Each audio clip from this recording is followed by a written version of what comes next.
ایک نوجوان آ گیا، کہنے لگا حضور میں آپ کی بیٹی پہ عاشق ہو گیا ہوں، اور میں ڈائریکٹ اس کی طرف نہیں گیا، میں نے اس کو کوئی وسوسہ دے کے اپنے ساتھ اس کو ایڈجسٹ کرنے کی کوشش نہیں کی، میں اخلاقیات کے دائرے میں رہ کے رشتہ لینے آیا ہوں۔ فرمایا تجھے میری بیٹی کی کون سی چیز اچھی لگی؟ نوجوان کہنے لگا خوبصورت بڑی ہے۔ آپ نے فرمایا ٹھیک ہے، تو 1 مہینے کے بعد آنا، میں تیرا رشتہ کر دوں گا۔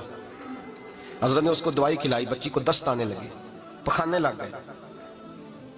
1 مہینہ سارا وہ پخانے کرتی رہی، وہ جب پخانہ کرتی تو ایک مٹکے میں گھڑے میں سنبھال دیتے۔ 1 مہینے کے بعد وہ نوجوان آیا، اس نے دیکھا کہ اس کی آنکھوں کے نیچے سیاہیاں پڑ گئی ہیں، رنگ بدل گیا ہے، کمزور ہو گئی ہے، ہاتھ کانپتے، ہڈیوں کا گٹھا بن کے لگی ہوئی ہے۔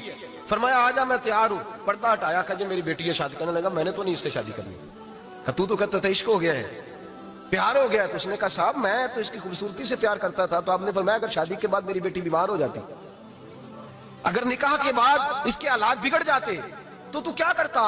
آپ نے فرمایا ادھر آ، میں تجھے بتاؤں تجھے پیار کس چیز کے ساتھ تھا۔ اس کا بازو پکڑا اور گند والے مٹکے پہ لے گئے، فرمایا تو اس گند سے پیار کرتا، یہ ہے تیری محبت۔ میرے نبی پاک صلی اللہ علیہ وسلم نے گھر ٹوٹنے سے بچانے کا نسخہ پہلے یہ بتایا، فرمایا خالی دولت دیکھ کے شادی نہ کرنا، دولت متکبر بنا دے گی، اور خالی حسن دیکھ کے شادی نہ کرنا، حسن آدمی کو سرکش بنا دیتا ہے۔ حضور کیا دیکھیں؟ فرمایا دین دیکھ کے شادی کرنا، اللہ تمہارے لیے برکت پیدا فرما دے گا۔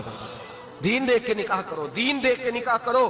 محبوبہ یہ دین والا لفظ کس کے لیے ہے؟ فرمایا ادھر آؤ، کائنات میں اگر اللہ نے سب سے شان والی بیٹی دی ہے تو مجھے دی ہے، اور میں اس علی کو دے رہا ہوں جس کا مکان بھی کوئی نہیں، کاروبار بھی کوئی نہیں، جس علی کا بظاہر کوئی بینک بیلنس نہیں، کوئی مربع نہیں، کوئی شے نہیں۔ حضور علی کے پاس کیا ہے؟ فرمایا میرا علی عشاء کے بعد قرآن شروع کرتا ہے تو فجر سے پہلے ختم کر دیتا ہے۔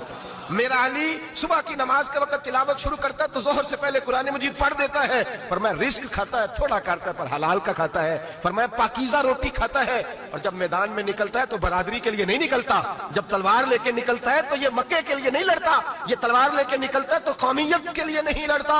محبوب کس لیے لڑتا ہے؟ فرمایا یا خدا کے لیے لڑتا ہے یا محمد مصطفیٰ کے لیے لڑتا ہے۔ اس کی تلواریں پاکیزہ نظری